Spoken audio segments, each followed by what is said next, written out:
Hello, it's Nigel Pollack here from PACFA, and today I am speaking with Ann Moir Bussy, and we will hear more about Ann and her experiences through our conversation today. Ann's had a long career in counselling in Australia, including 12 years as Vice President of the Australian Counselling Association, and I'm really pleased to have you here with us today, Ann, to hear your recollections and to hear about your experiences of being part of the profession here in Australia.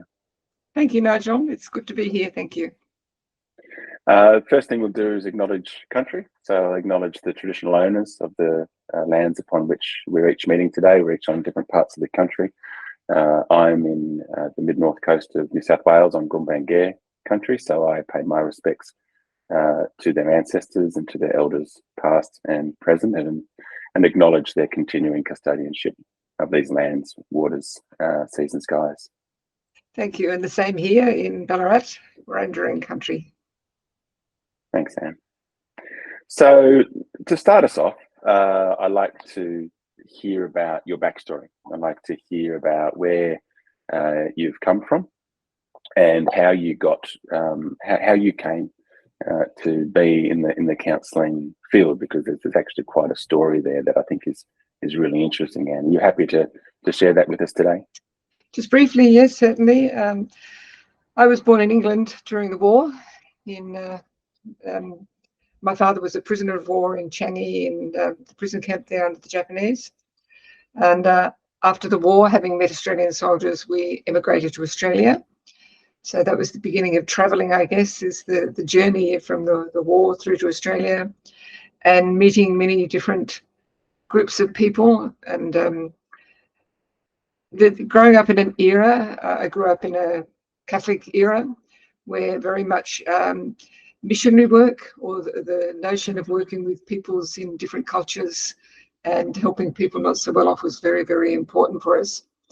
And so I grew up with that notion of, or that whole background, particularly from my parents, of learning how to find ways of helping other people.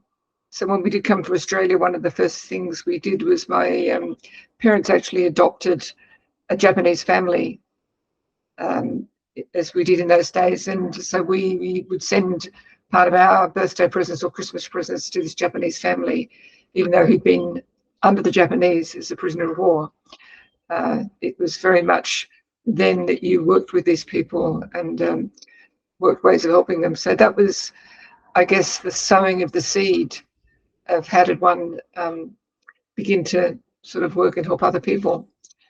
And then I went off to, same with my older brother, we went to schools where we trained to be missionaries ourselves, and where we were very involved with different cultures, Papua New Guinea, Japan, different places around the world where we worked with people. So that was, I guess, the seeds. And then once I'd done my teacher training, wanting to, being sent to work with Indigenous people in Northern Australia, Alice Springs, Daly River, Port Keats, all those different places, and learning about different peoples and wanting to be able to work with them in a different way. So that's a brief nutshell of a background of why I then went on to study counselling. So I started off as a teacher, and then later on, when I got somewhat burnt out from being a teacher, I went in another direction and I did my counselling training. So I started with a Bachelor of Education, and then in 1994, a long, 30 years ago, is that 30 years ago? I did my Master of Counselling at the University of Canberra. So that was the very beginning of being a counsellor, and there was no ACA and no PACFA in those days. No, there wasn't any of that, and I think that you have a very spiritual background in terms of the way you were raised, going and training as a missionary, and then getting a teaching degree and teaching. And I know that you taught in a number of schools with a mix of white and Indigenous children, and also working in places like Bathurst Island and the Tiwi Islands, Port Keats, Daly River, where you were very involved in working with Aboriginal communities as a missionary and as an educator. And you then, as you said, you did a graduate diploma, I think, and then a Masters of Counselling at the University of Canberra, and you chose that. You chose that instead of psychology. You want to talk about why you chose, because it's a choice that young people face today. Do I study psychology? Do I study counselling? And psychology, always, going back as far as you getting into this field, there was still that kind of big draw. Like, well, psychology was the big thing, and that was getting credibility. Counselling was struggling. So why did you choose counselling at that point in time? Well, I looked at psychology to begin with, Nigel, but when I looked at the context or the subjects in psychology, it was very much cognitive, head sort of stuff, scientific, medical sort of approach. And to me, I much rather work with people as they were and where they were at. I wanted a more, I suppose you would call it a person-centered approach, but an approach of seeing the person as a whole person. And there was a joke when I did start to look at psychology. They called it a degree with rats and stats. And I'm not a person who's fond of statistics. Mathematics was never my strong point. So rats and stats, so the idea of cutting up rats to understand how a human person worked, didn't appeal to me at all. And then I looked into counselling and looked at the different topics. And so even though it wasn't as well recognised, I felt I could do a lot more as a counsellor than as a psychologist. We studied some psychology, of course. We had a background in psychology and mental health, but the counselling approach, particularly where I learned it face to face on campus at the University of Canberra in those early days, and it was very much working with people and actually seeing counsellors work and taking part in actual classes where you're working with real clients, which was much more attractive than just all the head stuff that in those days psychology seemed to present. Yes. Absolutely.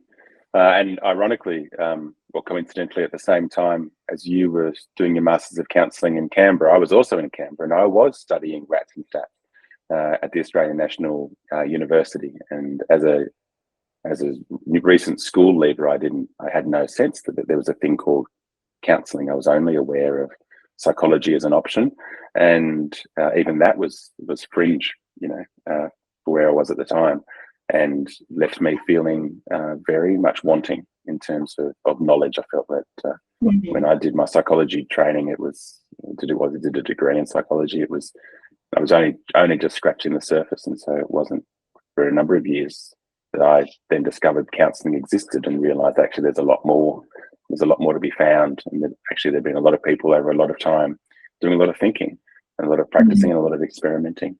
Had you had experience?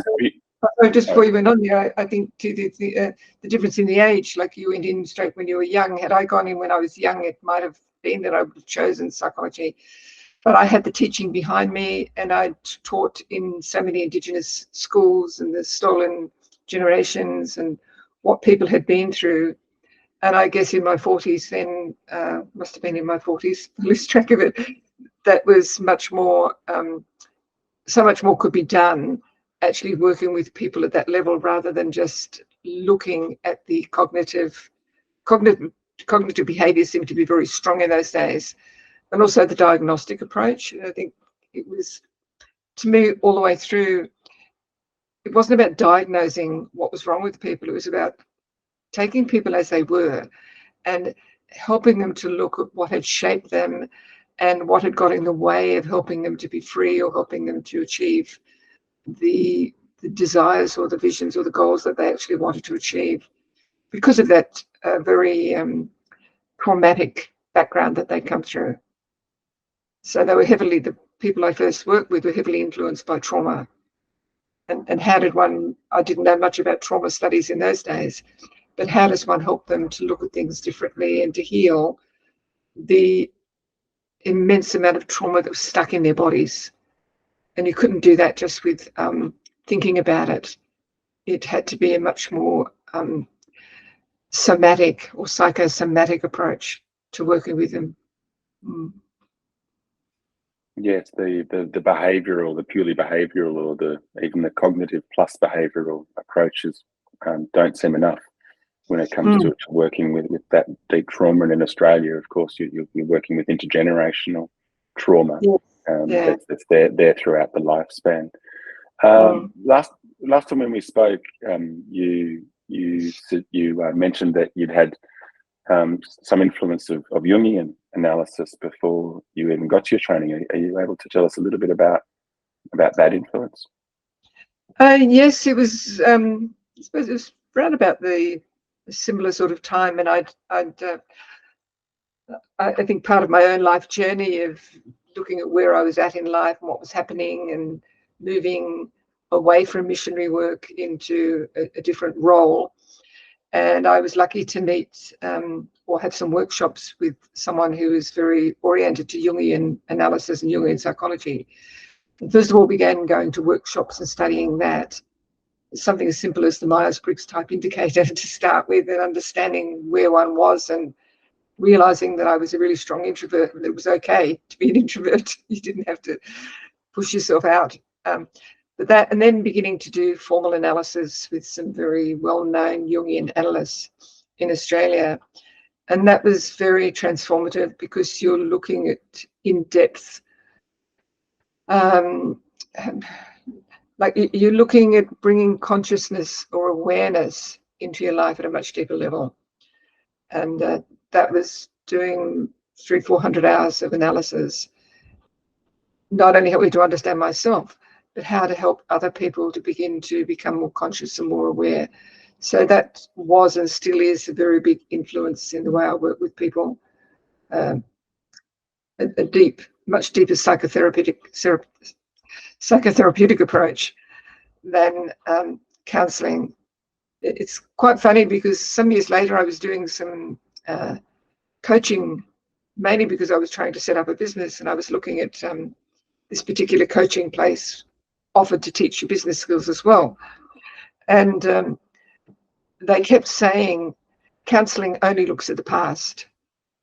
No, counselling doesn't just look at the past, counselling looks at the present. But this notion that counselling was very small, narrow and rigid was something I really objected to, because counselling is so broad, and psychotherapy is part of counselling. I think even today you get some people who try to distinguish, and there is a distinction at one level, that if you're doing psychotherapy, you're going maybe deeper in the sense that you're looking at the more of the unconscious and how to bring that into consciousness and awareness, and you're using archetypes and myth and the huge broad spectrum of history that looks at how a person develops. But to me, it's very much part of counselling. Counselling isn't just talking about the past. Counselling isn't just, oh, you've got a problem, what's the problem? In fact, the problem is often the last thing you look at. It's more looking at, where does a person want to be, and where does, how have they got stuck, or what happened to the way they look at the world, and how can they look at it differently? How can they change their perspective so they can deal with the ups and downs, uncertainties that life is so full of today? Absolutely. And I think that a couple of things that stood out to me were the connection between the spiritual background that you had growing up and through your missionary and teaching work, and acknowledging that Jungian approaches are seen as the approaches that really do and have always embraced the spiritual, going all the way back to the split between Freud and Jung at the turn of the 20th century. And it's always so lovely with, have you got a little corner in your house where you can perform the symbolic life, with the symbolic rituals, and the whole notion of symbolism, and that we're not just these materialistic creatures that live from day to day. There's something much, much deeper within us. And it's so beautiful to see clients when you start to work with them and they may be stuck, when they can connect with that inner wisdom or inner strength or inner part of themselves, even if they haven't got a name for it. That they come out with different names for it, but they begin to recognize, I'm not just my body, I'm not just my thoughts, I'm not just my feelings, there's something more. Yeah, I'm more than the sum of those observable parts. Yeah. Okay, so if we continue the story, you qualified with your masters, and I think there was a couple of key people that you worked with there. If you're happy to sort of say who they were, and then that led to kind of you getting involved at more of that profession level in counselling, even at that early stage. Yes, but when we finished our masters in Canberra, and the two key lecturers there were Dr. Sandy Plummer and Dr. Sally Guggenheimer. I think they were both American, if I remember correctly. But they were quite, Sandy in particular was very strong in wanting to get the profession moving. And we formed, under her guardianship, we formed the Australian National Network of Counsellors, because there were no organisations, and she felt if we became a group, then we'd have more influence in supporting each other and helping each other to be more professional. So that was 1995, the end of 1994, 95. And we met regularly every month. I became the editor of a journal newsletter that we put out every month. And we'd meet and we'd bring in people. And then one of the first early people that Sandy became aware of and we brought to Canberra was John Barletta. I don't know if you know, John Barletta was in Queensland at the time, and he had begun to form the Australian Board of Certified Counsellors. That's what he called it. And some of us applied to that. We have our certificate that you now belong to the Board of Certified Counsellors. So there was a growing sense that you needed a recognition that we were professionally trained and we were working towards a professionalism in the counselling business. So initially when counselling started way back with church workers and social workers and people helping out other people, it was there as people helping people, but it wasn't a profession. So this, I think, was these first few years before ACA and PACFA formed, was the beginning of that search for professionalism. And I was still at the University of Canberra, so I did that at the University of Canberra. And I'd set up my own practice after that, partly specifically under Jungian supervisors in those days, because the clients I attracted came from workshops that I used to run that had this Jungian approach. And then people would want to come and work at that symbolic level or work with their dreams or work with what was happening. So we were working towards it becoming more professional. And then that was 1994, and then 5, 6, 7, 8, 9, 1999, still working under those auspices. We got the invitation, my husband and I got an invitation, or I got the invitation, would we go and work with Indigenous people back in the Northern Territory. They had established social and emotional wellbeing centres, and they became aware that, they knew that I'd worked in that area, so we took a job back there and went back to Darwin to work in that field, which was very much introducing, while they had social workers in Darwin and in Katherine, they had a psychologist in Alice Springs. We also began to work with them and training them in some of the ideas of, one of the big things was helping them to heal from trauma, healing the inner child and healing the trauma that had happened to them, and teaching them, while we were researching, teaching them different skills in counselling. So that was sort of the beginning there. Now, just before we went to Darwin, was the very first conference in Melbourne, the first Psychotherapy and Counselling Federation conference, and that's where PACFA was inaugurated or initiated. I was there and joined PACFA. Like, I think it absorbed our association. So that's when I became initially a member of PACFA. Why did I leave PACFA?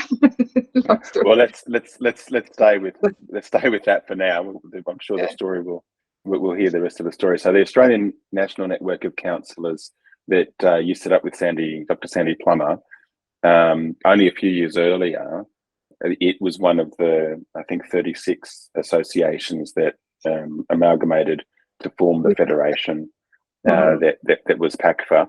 What's your recollection about what happened with John Valletta's Australian Board of Certified Counsellors?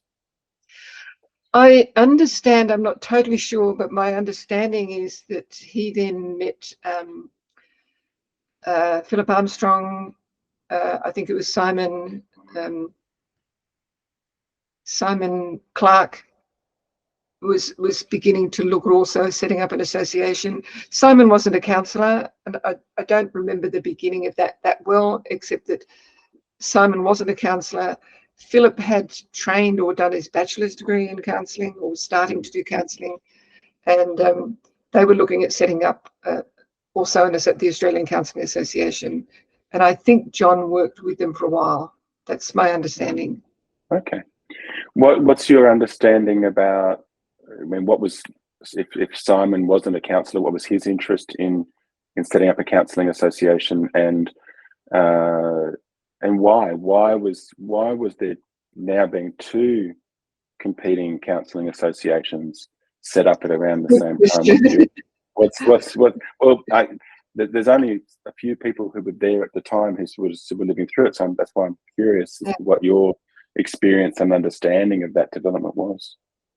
As I said, Nigel, I was in PACFA at the very beginning. So when ACA was formed, I was a member of PACFA, and I'd gone to Darwin, and then after Darwin, heavens, I should have written down the dates of keeping track, because I ended up 2000 working with PACFA. And I remember when I was at UNE, and I was teaching. After I'd been in Darwin, I got invited to teach at University of New England and set up a diploma in Aboriginal family and community counselling. And we had a strong member of PACFA was in charge of the counselling program in those early years, Margot Schofield, and she was very PACFA oriented. And sometimes we would talk back to Sandy Plummer, and there was this really strong push for PACFA to become the strongest association, and then lots of arguments backwards and forwards between the different groups. And I just remember being aware of that, but not getting very involved, but thinking this is becoming all too political, and people pushing for their own. I think this was one of the downfalls at the beginning, was where individuals, I think, were pushing for acknowledgement or leadership, or whatever you might call it, a place to be the one. And it began to get rather somewhat messy and confused. I remember Sandy saying, we don't need to go down that track. It's not going to work. It didn't work in America. It's not going to work here. And I just remember her saying that and wondering what she was talking about at that time. And then, of course, it was while I was at UNE, that's when I also began to do my PhD in counselling. And that's right, I was working. UNE also used to teach in Hong Kong. They were beginning to run a Master of Counselling in Hong Kong at a place called Shuyan. And Shuyan was not a university in those days. Shuyan was an institute, and it was founded by a couple of beautiful people who wanted to help the poorer students to get into higher education. And Professor Catherine Sun was the head of that department, but Margot was still at UNE, and we used to go across and teach intensive schools, and then the rest was online. So we'd talk to the students online, and then we'd go across for a week. and I got sent over to teach. I think the very first one I taught was relationships counselling. And that's when I'm thinking to myself, what am I doing teaching relationships counselling to Chinese students when I've got no idea about how they actually, in their philosophy, see relationships? And so I began to study Chinese background and philosophy and to get an understanding so that I could actually teach them. And somewhere there, Margot fell out with the people who were the ones in Hong Kong who were running it. And she didn't leave straight away, but she left and went somewhere else. And I took over the coordination of that program in Hong Kong, but from UNE. So that was like the spreading in the beginning. And it was not long after I went to Hong Kong that ACA was becoming a little bit more dominant. And I got an invitation to be on the board of ACA because they wanted an academic. And they knew I'd worked in different places and had that background. And tossing it up, I did. But in those days, I couldn't keep, because I was going onto the board, they wouldn't let me keep both memberships. So I switched to ACA.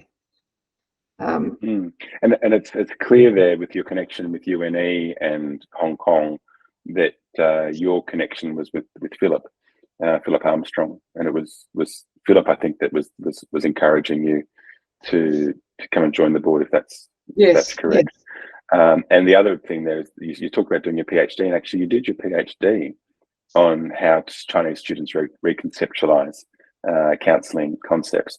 And from me talking to you now and knowing the way that Philip Armstrong really made a lot of connections in Southeast Asia, and was part of the I forget don't recall the name of it, but the Asian kind of confederation of counselling associations. Yeah, we formed. Wasn't there much a confederation, Nigel? What happened was that under Catherine's son, who was the head of the school, and she was very forward thinking. She was my supervisor in my PhD. She's the one that invited me to then go and work after I'd finished my PhD. She said, "Come and work for us." And that's when I went to Hong Kong. That must have been 2005, was it? That was when I went to work in Hong Kong, formally work in Hong Kong, not before I went. That Philip had asked me to join so I'd been with PACFA right up until that time. And then must have been the second year there, I think it was, when Catherine, Philip had come over, and we also, they began to have meetings, and Philip had got in touch with Jeffrey Poe, who was in Singapore. He set up counselling, or one large branch of counselling in Singapore. And so that spreading of the network of the Asian groups, and then they decided to hold this first Asia Pacific Rim International Counselling Conference. Is that what I call it? The Asia Pacific Rim International Counselling Conference. And the very first one we had, it was run by Xi'an, which by this stage had just become, or was just becoming, a university. So it was run by Xi'an. And I think we held it over at the Polytech University in the other side of Hong Kong. We were on the island on the other side. And that was a really big gathering of people from all sorts of places. But it was the ACA and the Asian Counselling Association, Asia Pacific Rim Counselling Association. Anyway, that was how that began, and that connection grew stronger, working with different groups of people. And I think we ended up having 4 or 5 every 2 years of those conferences. And the last one that was held was supposed to be in Perth, and COVID came, and that put down the end to all of that. But that working in, something I was going to say there about Hong Kong, and that one of the things that we also started, or I became the founder of, was the Asia Pacific Rim Research Journal, Asia Pacific Rim Journal of Counselling and Research, Counselling and Psychotherapy. And I did all the background work for that, and then became the first editor of that. And that became I was the editor for quite a number of years. I'm sort of an invited editor now, but that's that was the beginning of the importance of research. We're sort of jumping a bit here, but that it was in all that time, having done my own PhD, where we realised the need for research in counselling, and to show that it was evidence-based, and to get people thinking about the connections between everything that they were doing, that how important it was to have journals going like that and researching it. Come back a bit to UNE, and I was asked to set up the first diploma in Aboriginal family and community counselling in conjunction with the Indigenous people who lived in Armidale. So lots of meetings with them. Victor Minichiello, who was in charge there, he'd seen the need to get Indigenous people involved. And so we did a lot of research, and I wrote quite a few of the course outlines for this diploma. And then we ran it in a way that, because the students, being Indigenous students, came from all over the place, during the school holidays, when the colleges where students stayed were empty, the students would come up, stay in the colleges, and we would run a whole week long or 2 week intensive school with them. And the first one, I think we had 24 students, Indigenous students, came from many different parts of Australia. And that was really, really powerful, an event, because it showed that there was a great hunger and need for them to have the skills. And because of my experience teaching part-time in Hong Kong, that ability to recognise that we needed to adapt the teaching to their culture, and the way they looked at relationships, and the way they, worked with each other. And one of the first units we had with them was a grief and loss unit, which was looking at the Indigenous trauma, painting the story in great big things in their bodies and getting them to talk about it, and really powerful stuff for them. And out of that came the first national conference of Australian Torres Strait Islander Indigenous counsellors, and that was 2004, 2005. And we had over 100 participants, came from all over Australia, Indigenous participants. And again, they stayed in all these places because it was school holidays or holidays. So that goes back a long way. That and Philip wasn't even involved in that then. So that was, I must have still been, I lose track of whether I was still PACFA or just coming. Definitely through UNE, through University of New England. That was where you were doing a lot of work, both in New England, which is in Armidale, northern eastern New South Wales, and then back and forth to Hong Kong, and we were doing really significant work at home here in Australia with these Indigenous counselling programs and the conference, and then also in Hong Kong running counselling programs, and also then setting up conferences and the research journal. I mean, that was an amazing conference. And Professor Ann Eckerman, I don't know if you've heard of her, she was anthropology, I think. She was very influential in helping that to get going off the ground. She had more access to funds than I had in my little section, but it was, and I still got, I found a lot of the, photographs and videos and tapes. I've got them, and I need to put them in a very safe place where they're history, but I'm not sure where to put them. So if PACFA has a safe spot that we can put these sort of things, it might be worthwhile.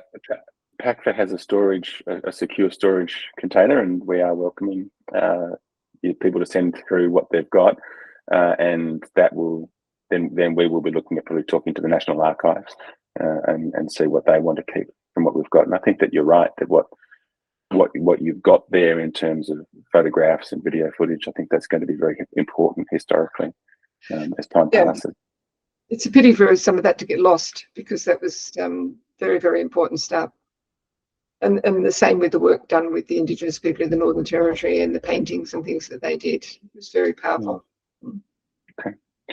So you became Vice President of the Australian Counselling Association, the ACA. 2007. 2007. And so then you were there until, I think, 2023. Till the end of last year. Yeah. Okay. Um, and so, tell us about that experience. What was your experience? Because that's some pretty formative years, and there would have been some interesting challenges that you would have had to address, and so also some interesting successes and observations of what happened in the counselling space over I that think that time. was interesting. Again, as we said, be careful how to say this. Simon wasn't a counsellor. Philip was the counsellor, or Philip had the thing, but Simon, I think, was very much concerned in building. Simon owned the Australian Institute of Professional Counselling, if I remember rightly, AIPC, and Simon also had other bodies that he owned or worked with, including he was part of the Mental Health Academy that was founded by the ACA, Pedro Gondim, but mainly all under Simon. And I think Simon had a vision for building things and networking. At the time, I didn't realize it then. I think a few of us didn't realize, we were all appointed to that early board. We were all chosen and appointed. Philip sort of reached out to us. So the 5 or 6 of us that were on the board were all sort of chosen. The notion of governance in those days wasn't very well known in terms of how do you, govern a body, how do you speak for members, which we all wanted to do. But one of the things that became very strong was that the president controlled almost everything in those eras.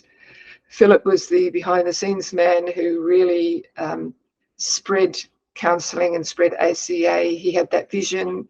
He had that ability to help people with supervision training, with training in counselling groups. And we work, a lot with him to help that sort of thing.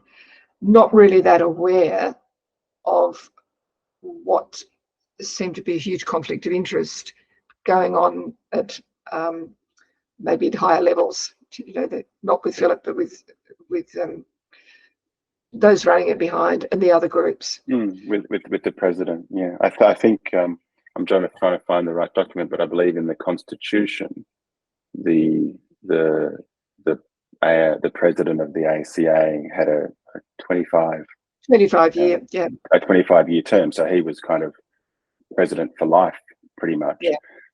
And also he was exempt from any rule against profiteering and making a profit out of the association and its members. So then some of the other members on the board, 3 or 4 of them, there was often, you could feel things rumbling underneath. I was the vice president and I was trying to remain loyal to everything, but also at the same time be supportive of the president as much as one could. And I think it was, what year was it, that there was a bit of not a coup, but a week before an AGM, they all resigned. And I hadn't been told that they were heading that way, even though I was aware there was a lot of rumbling. So I was left with the president and a week to go. And then I knew Dr. Judy Boyland, who was excellent in terms of ethics and all that. She'd already been working with that. And we got her on for that first time to sort of tide things over. And we worked together for a whole year trying to bring about change. People often ask me, why didn't I leave at the same time? I always felt that if you're on the inside, you can do more than you can just from the outside when you don't have any influence at all. So maybe a misguided hope that we could bring about some sort of change that would really benefit members and help members, and stuck it out until the following AGM that then became a Vero voting one online because of COVID. And then out of the blue, 2 or 3 new people came up as wanting to be on the board, whom we were aware hadn't even been members of the association for very long. And there was something sort of not quite right. And that's then I didn't get re-elected at that one. Judy did. But I supported Judy all the way through for 12 months. And then 12 months ago was another board election where we went back to apply, hoping, with Philip behind us, to bring about change. And we got re-elected on the board. But these new people who were also members of AIPC or had that huge connection, put it as a connection, whatever. Graduate. I think graduates might be accurate. Sorry? Graduates might be accurate. They were graduates of the AIPC. Yes. I think one of them was also on the board of AIPC. So things like that were happening. And then straight after the conference, Philip suddenly disappeared. And that's when we heard that he had resigned, and that it was all very difficult to follow what was happening. And before we got to meet as a new board, we were asked to nominate the acting CEO, who'd been in the job for only 9 months, as the CEO. And there was a little bit of objection because we felt that it needed someone more mature, more into things. But there was a sense of coercion, put it. And I felt I couldn't work. I couldn't work on a board where, to me, there was a lot of conflict of interest. There was what seemingly seemed unethical behaviour. One can't really judge what other people are doing, but just that sense this wasn't going to work. So I resigned, and 3 of us resigned from the board. And then after that, we realised, ACA's not going to be the ACA we knew for 25, 30 years. It hasn't got that same integrity at the moment. And that's when we said, no, we want to belong to an association where things are moving forward, where things are working. And so by Christmas, we'd gone to PACFA, come back to PACFA. When you, just for clarity, when you say we, so yourself, Judy Boyland? Lots of others too. I mean, I'm just talking about the board. But lots of it became known fairly quickly, the fact that Philip had disappeared and seemingly had resigned so quickly after a very successful conference, and no mention of it, that something was not quite right. It's tricky because you know things, but you can't say, yes, this happened. You only know what you know yourself, and who knows what else has gone on in between times. And I think for me, the profession was more important than an association. Even though, we put so much into the association, that was really important. But more important was the fact that we had a unified presence to Australia of what counselling is really about. And that the counselling profession had to be highly ethical and out there working for its members and working for people. And division within an association doesn't help that, doesn't bring that about. And I think that's one of the big challenges for any association, and even for PACFA, is how do you maintain that you're there for the members, you're there for the people, And I think this was the problem, that people at the top were there in it for themselves, not for the members. And I think go right back to the beginning of PACFA, as I said, how that became apparent even back then. And I guess that's the bane of associations, or one of the struggles that any big organisation. I mean, I've watched it in universities, I've watched it in so many places, and just look at governments and everybody's out for themselves. And as we grow older, we think, this isn't what we're here for. So it's an interesting thing. I think such a great way, a great phrasing and framing. It's about the profession. And the profession is more important than the professional association, and the professional association should never forget that. The professional association should always remember that it exists for the profession and the members of the profession, and for the future of the profession. And we certainly shouldn't let past grievances hold us back.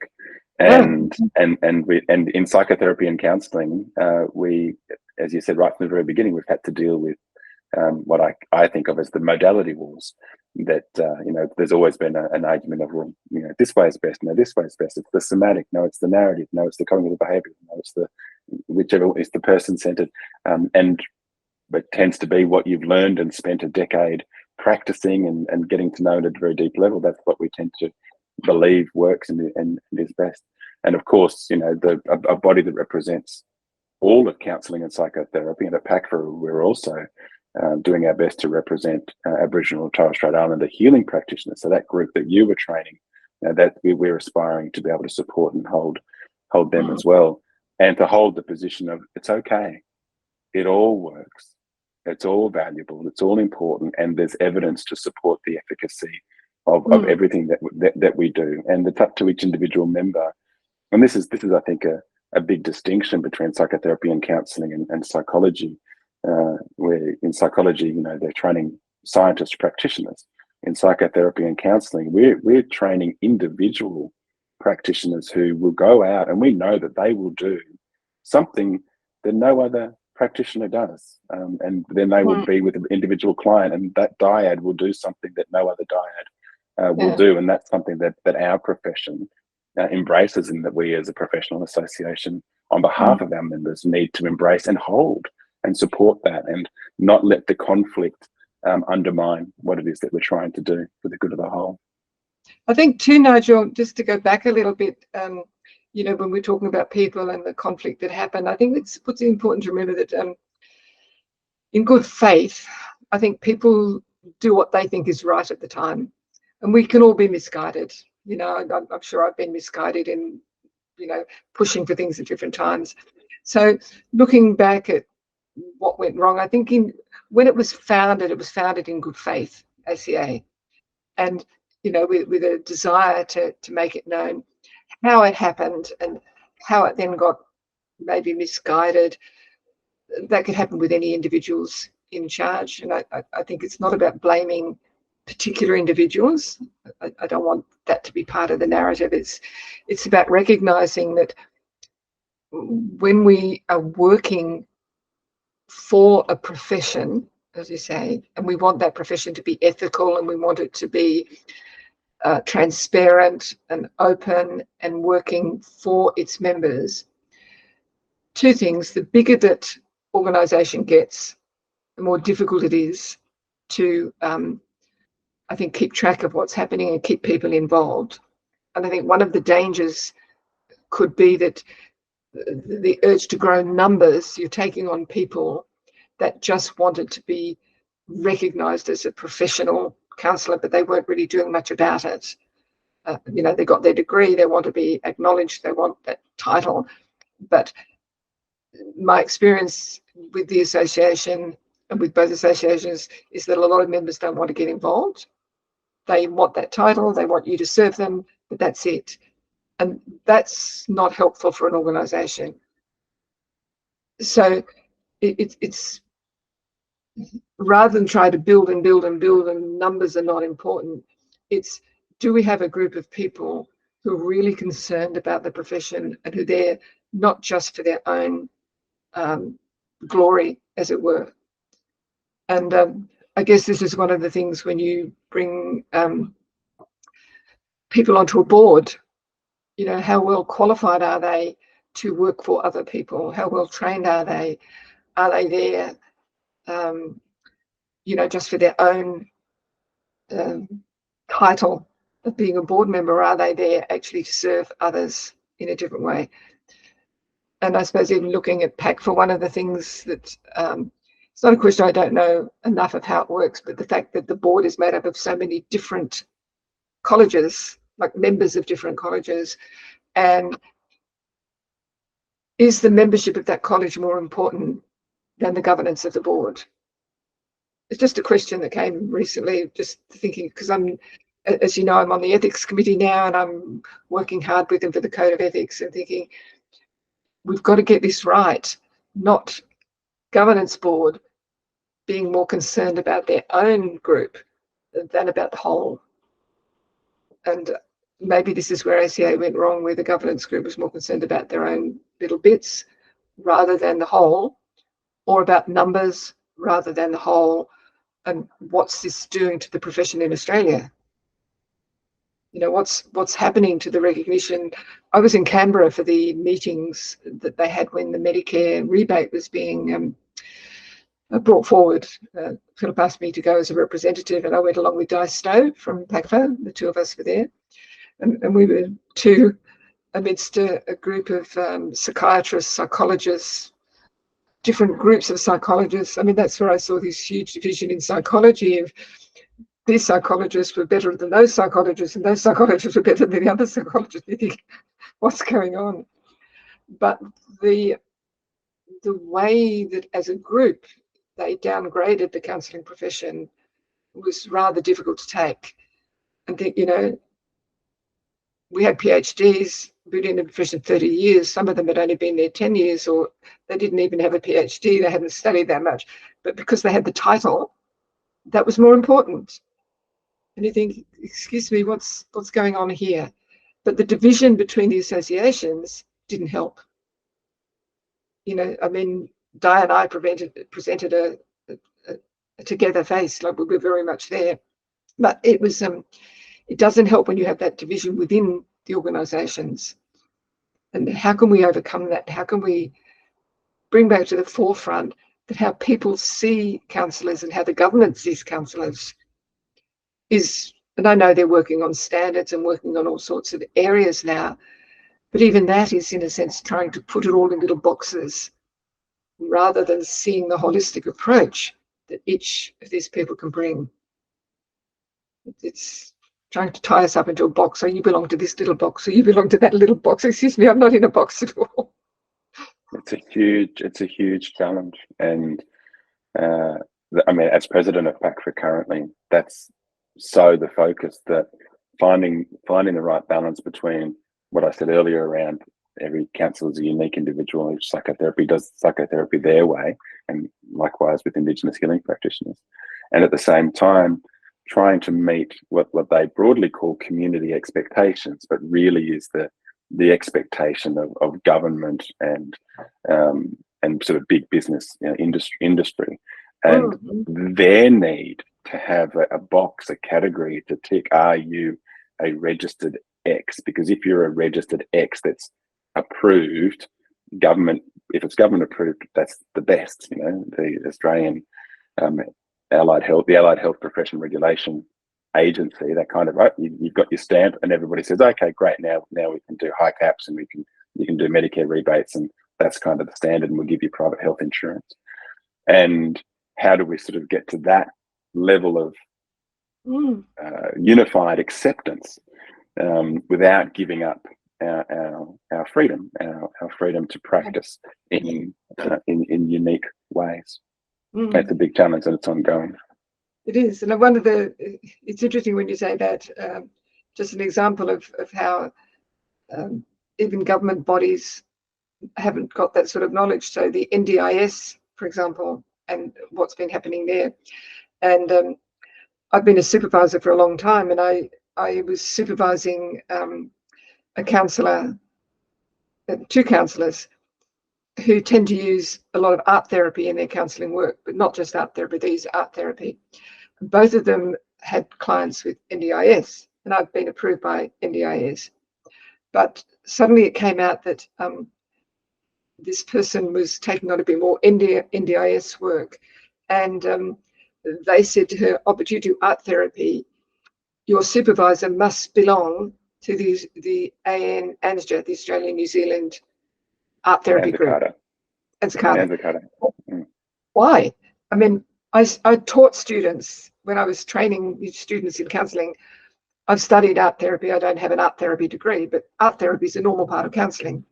I've studied, you know, art therapy. I've taught art therapy. I've trained students in different forms of art therapy, but they wouldn't let me be her supervisor anymore. And I lost 3 clients. I mean, that doesn't matter, but and she often says to me she has to pay triple what she paid me just to have an Anzac Carter supervisor, because NDIS decided that they're the only ones who can supervise art therapists. It's like someone saying, you can't work with women who've been abused unless you've been abused yourself. I mean, how ridiculous can it be? And that it sort of fills out that example of at that level, at the NDIS, at the national federal government level, when all the different providers are out for themselves, they can really kind of cause damage to their fellow allied health professions, and this is what we're up against, Nigel. That we have to really do something and bring about change to show that we are a unified profession. That the profession is more important than the people at the top. Yeah. It's a long game. I always, one of my sort of catchphrases is that I'm interested in this profession in 100 years' time. What we're doing now, we're laying the foundations so that we have a solid, secure, credible profession that's hopefully on an equal footing to other ways of helping in this space. But it has to be a long-term vision, because if we hold on too tight to everything happening next year or in 5 years, we're going to be sort of running, doing the duck under the water, paddle, and then be disappointed when the things that we hope happen don't happen. I think that you mentioned when Medicare better access came in, it was 2006, right? Like, we're nearly 20 years on, and the counselling profession is really no closer than it was 20 years ago to being part of that program. So kind of agitating and shouting from the rooftops doesn't work. We've got to take a long-term, slow and steady approach toward, and that's about the profession. Government changes, and when the government changes, you start all over again. So this is what you mean with people at the top, not the organisation. It's individuals who suddenly, because I remember we had Liberal, and then we had Labor, then we Liberal, and every time the government changed, Philip saying we're back at the drawing board. You had to go back and start all over again, lobbying, and that shouldn't happen. I mean, people take this on. So this is maybe one of the big challenges for our profession, isn't it? How do we help people to look broader than their own little selves? Yeah, we have to be smart, we have to be strategic, we have to take that long-term perspective, and we have to understand how those systems work so that we can work within them while protecting and preserving what it is that our profession and our members love about what they do. There's really good reasons why the 25,000 plus counsellors in this country don't want to be psychologists. That's not the pathway they want to choose. It's not what they believe is going to be best for their profession. It's not what they believe is going to be best suited to who they are as individuals. And I think that diversity is the winner. At the end of the day, giving people options, and the Australian public would be very happy to be able to choose between counsellors and psychologists and psychiatrists and these kinds of psychologists and these kinds of psychotherapists and Indigenous healing practitioners. And there's space for it, and consumer choice. In so many other areas, consumer choice is like the holy grail, and it should be in mental health. People should be able to choose. I mean, there are thousands of GPs, but you've got to have one that suits you.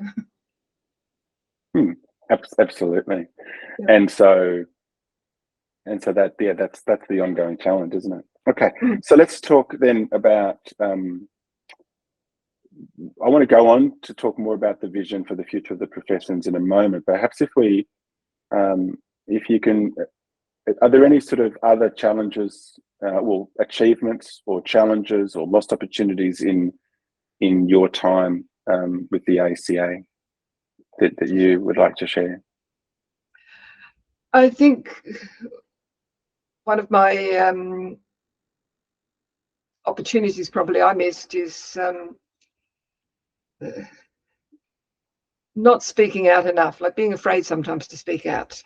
I think you know, even if you are in a position up there, sometimes there's a fear that if I speak out, well, you know, and this, I guess, is part of life. I mean, this is what I teach women now. And last article I wrote for a magazine I'm writing for was, you know, permission to be yourself, and giving yourself permission to be yourself. It doesn't matter what people think.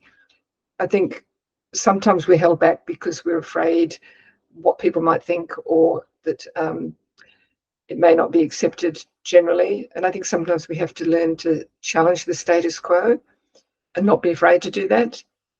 So over the years, and how you do it, of course, is important, but not just go along with it. It's I did a summit. I was a speaker on a summit recently, which was about how to stand out in a crowded marketplace, you know, in your profession. And I still don't have the answer. But what I came to was, I use that phrase, you know, scratching around like turkeys. Why scratch around in the ground like turkeys when you can fly like an eagle? And I think we spend a lot of time scratching around with the turkeys, trying to put our head up and just being one of the crowd. And one of the big things is be yourself. You know, don't be afraid to be yourself. Humbly and simply learn from the mistakes you make, but be yourself and not try to fit in with everybody else. And I think in the profession, that's one of the things to help our clients understand, but also at the same time, anyone that's at the in that organizational level of the profession, stop trying to, you know, put your head above all the other turkeys. Have a broader vision. You know, I think if we could look a bit wider than we normally do, we can get somewhere. I think that's important. One of the big lessons to learn is to look beyond just today, because there's more to it, as you say, that, you know, what's the profession going to be like when we're gone? What's the legacy we can leave?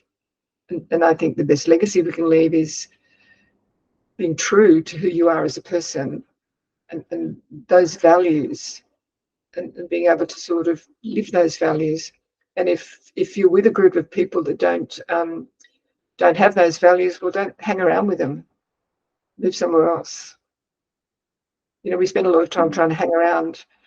I think over the years, I grew up with that. You've got to sort of fit in. You've got to, you know, why do we have to fit in? Be yourself and speak up. So that's probably one of the biggest challenges that I, you know, or failures, if you call it a failure, you learn. And it was a huge challenge and a big dilemma for you. You said earlier that it was significant to you that you had that position, and that there was somebody like yourself with your history, with your knowledge, with your passion for the profession, and also passion for research and the knowledge and understanding of the power of research, to be able to sit in that position of vice president at the ACA. And that was important. And I can really understand how you would want to hold on to that and not risk it, you know, not put that opportunity into jeopardy. So I'm hopefully resonating with your challenge there. Yeah, it's funny, no, because the title didn't really mean anything to me. I often wished I knew more about governance. Like I learned governance myself along the way. Titles aren't sort of something that I bother about. I never have, I suppose, because of the way I grew up. You know, what's the title? It's not that. So I think it was the mistake of thinking that you can do something if you hang in. And I think sometimes, like on reflection, probably recognizing earlier that I couldn't, even if I did hang in, I couldn't have done anything because of the nature of the power at the top, if you like. You were left scratching around with the turkeys. Yeah, trying to get your head up. And I think that's, I mean, I've had that similar experience at universities. I've been in charge of the whole program, and then you get someone at the top who's got more power, and they're not prepared to listen. And then it doesn't matter what you do, they're going to sort of walk all over the top of you. And I think recognizing that, it took me a long time to recognize that you can't trust a lot of people. It sounds terrible, doesn't it? You can't trust people. But there are people who are out there for their own power, and you can't change them. thinking that I could change something, big mistake. Some things you can change and some things you can't. So stop scratching around with the turkeys and get up there with the eagles and get a broader view. And the hardest bit is having the wisdom at the time to know the difference between what you can change and what you cannot change. Can't change. And how to know the difference, you say. That's it. So can we talk about the future a bit more? What would you say is your vision for the future of our professions? Oh God, that's a big one. I think my biggest vision and hope for the profession and for the members of the profession would be that you remember that each member do that self-reflection, remember what they're here for. Who are you as a person? As we said, you're not your body, you're not your feelings, you're not your thoughts, but who are you really? Where have you come from? What's your purpose in life? What are you here for? And if only, like, we trained as counsellors, and so many of these people that are counsellors, you'd think they'd never done any training in counselling. A lot of them, you think they haven't done any training because of the way they're working and because of what they want. And I see this in blogs and things that people put up, or Facebook pages that people have on counselling. You think, aren't you a counsellor? Now, if you're a counsellor, aren't you meant to bring healing and love? And how can you bring healing and love if you don't have it within yourself? So my vision would be for the future that more and more, maybe counsellors need to be trained more. I brought it into University of Sunshine Coast, a course in mindfulness. How can you be a mindful counsellor if you don't know how to practice mindfulness for yourself? How can you listen and observe and notice the body language, the eye language, the emotions a person's expressing if you don't even know it in yourself? So for me, that's one of the biggest hopes I would have, that first of all, in counselling training, that's brought in, that where people really learn to be reflective practitioners at a deep level, not just on a surface level. And maybe that's asking the impossible. Maybe some people aren't up to that. I don't know, but that would be a dream, that's taught a lot more.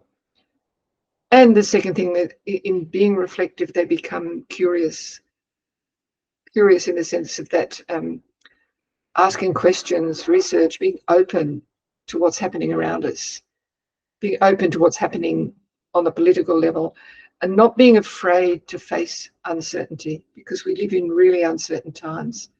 And most of us, we're used to comfort and security and safety and stability, and we don't like the boat being rocked.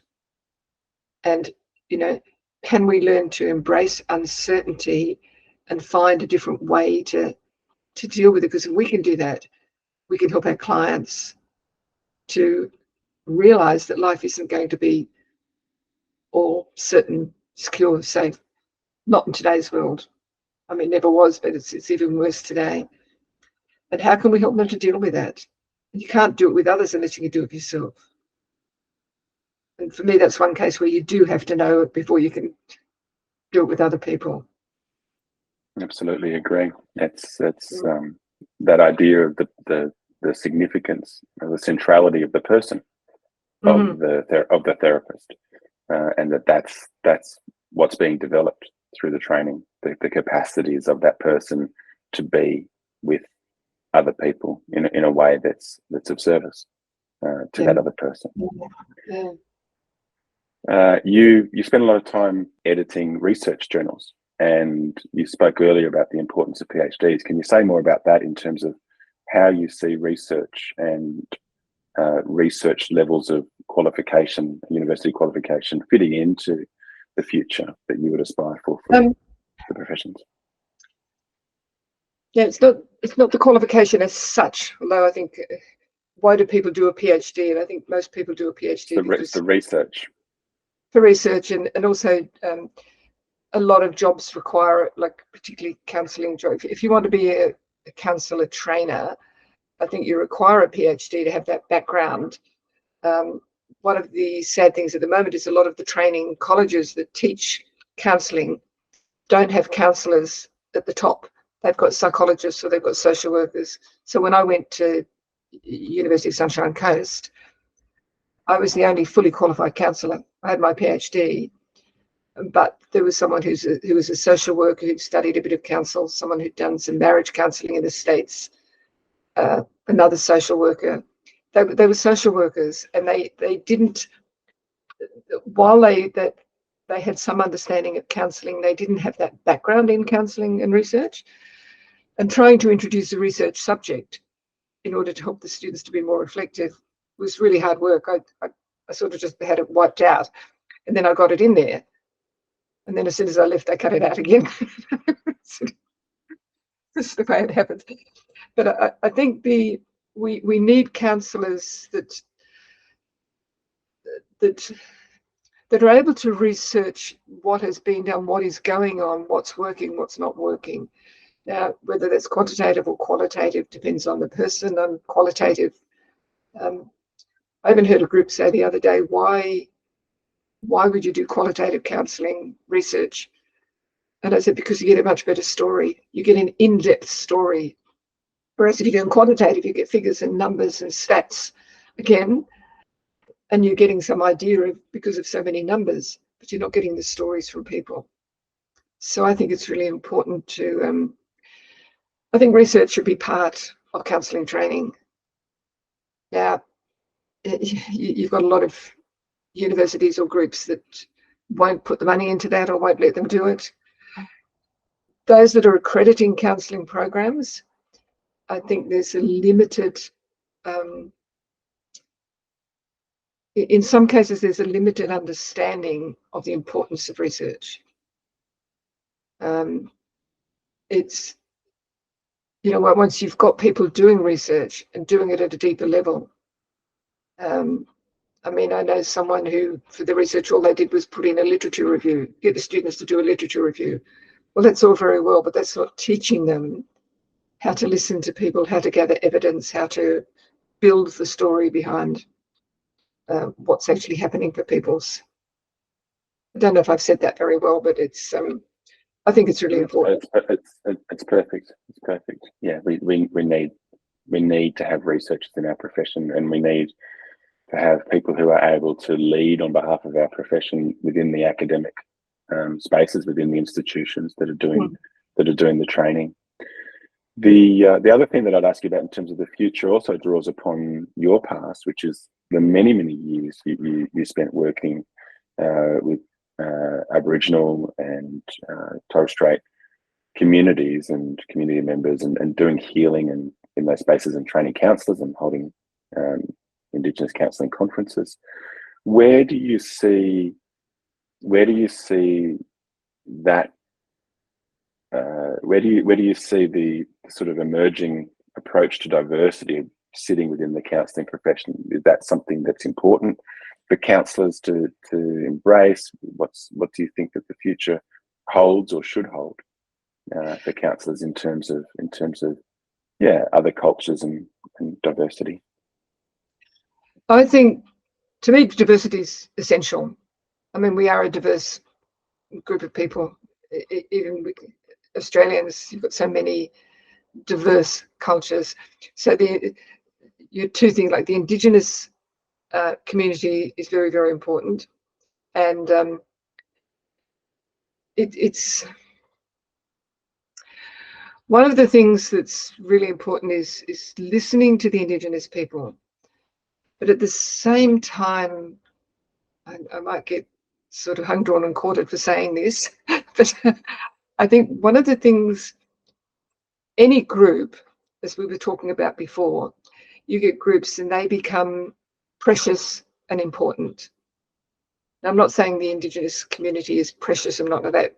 For example, when we worked in Darwin, and among the different, there were different groups that had been, because they were different tribes, different groups. And we used to laugh, and even the woman that was in charge of the Indigenous group, very renowned woman who's now in her late 70s and still well known, she used to say, you know, they say I'm more stolen than you are. Like, they became these precious, this group was more precious than this group, and this group wanted the money and this group didn't want the money. And that's within any group of peoples, I think, that's a problem. And so while it's really, really important that, as I did, you listen to what the Indigenous people are wanting and how they relate. Again, they do it in so many different ways. So the group in Alice Springs, for example, or the group that came from Charles Creek Camp, that was poverty and dirt and alcohol and all that sort of stuff, is very different, say, from the group that grew up in Darwin, or the group that grew up in Melbourne or Sydney, and the group of Aboriginal people that grew up in the city, and mixed race people. You know, there's a huge diversity of the full Aboriginal person to the Aboriginal person that's got German, French, Italian, Australian all in their background. And so each one is wanting something more than the other. And so when we're really pushing to get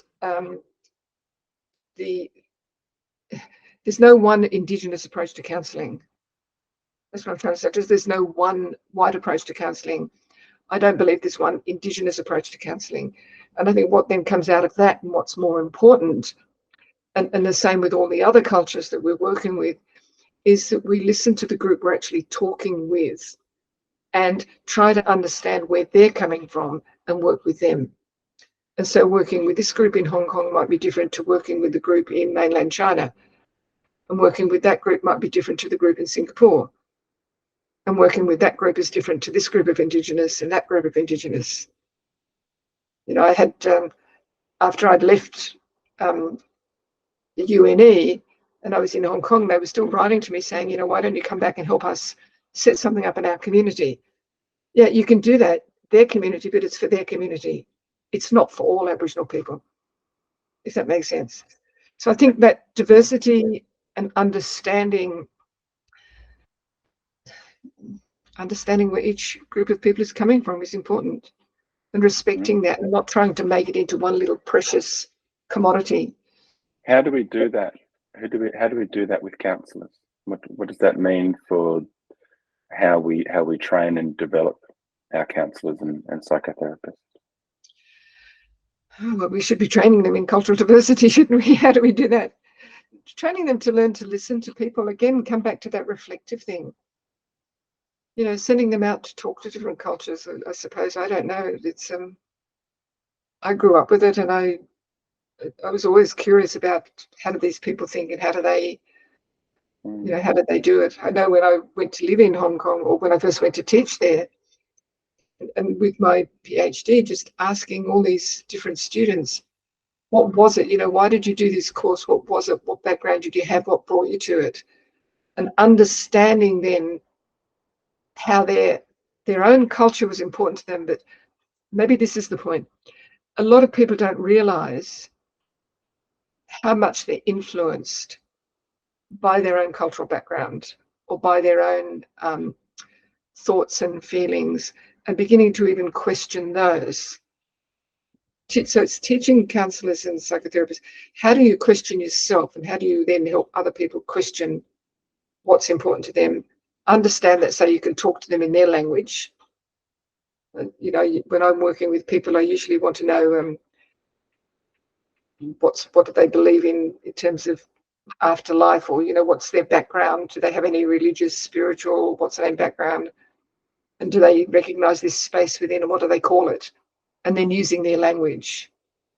And I think that's important, understanding that way. But maybe the training is getting them to reflect on their own way of looking at things. And where did that come from? Is that something you really believe, or was it something you grew up with? It was a social mores and you learned it and you've just taken it on and you've never questioned it. But, I mean, the more you understand the diversity of peoples, the more you see the richness of the human race, and the more you can then bring to other people. Yeah, I really hear the good. there's language that we use, I think, around this, we're starting to use, and around cultural awareness. And what you're saying, what I hear you saying, is actually cultural awareness is being aware that everything that I think and feel and believe is culturally embedded, and it's my responsibility as a therapist to be aware of what I've embedded over the decades of my life, and to be aware that, and then to have the humility to be humble enough to say, oh, that's a way of being in the world, and actually there's a myriad, potentially an infinite number of other ways of being in the world. That the role of the therapist and the training of the therapist is to have that awareness of themselves, to have that humility, and to have the ability to be curious and learn about and from, and to be aware of the moments when they might be imposing, the dominant culture, which is where we mostly come from. And when we come from a dominant culture, we tend to not have awareness that that's where we're coming from. I think one of the problems with counselling training, not a general statement, but it's a bit like psychology training. It's treated as you've got to get so much knowledge. You've got to have knowledge about different therapies. You've got to have knowledge about this. You've got to have knowledge about that. What was it? Something I saw the other day, and it was maybe to do with the ethics.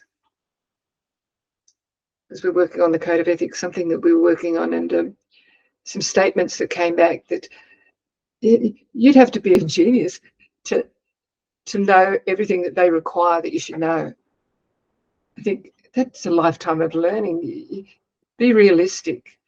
But, what do we teach people in counselling? And I think what's missing in all counselling training is this reflectiveness, this mindfulness, this awareness, this curiosity and exploration of where did you get all these ideas from? Where do they come from? Where did that, where did person-centered counselling come from, for example? Where does CBT come from? When you start to look back at how these people thought at that time, does it still fit today? And if it doesn't fit today, how can you change it for today? And what did it mean to that group of people in America? What does it mean for this group of people sitting in the bush out here? It's that reflectiveness that's not, I don't know what you'd call it mindfulness, reflective practice. It's a sort of a subject that I think needs to be in every counselling course, and it isn't. And probably some people would shout me down, but that's all right. Absolutely agree. So we're about to wind up. And any final thoughts or reflections before we finish? Anything you'd like to share? No, just thank you it's been really lovely being able to sort of reflect back and share. And I'm really grateful for the years of experience I've had, for the people I've met. I mean, I've met some amazing people on the way. Had some really, like Professor Catherine Sun, an amazing other, when I think of some of the Jungian analysts, and they're gone now, they're to the other side, wherever the other side is, like the wisdom that they had and that ability to reflect and the humility that they had. And that's something to be really grateful for. And I think, if we can recognise that the gift of people in our lives is important, and just hopefully I can bring that to some other people, just being there for them and the clients I have, and keep plodding along. Thank you. Thank you, Anne. I'm very grateful and appreciative of your reflections and your ability to reflect, and your significant contributions that you've made to our professions over many years, and for your generosity today in sharing your story and your experiences with us. Thank you very much.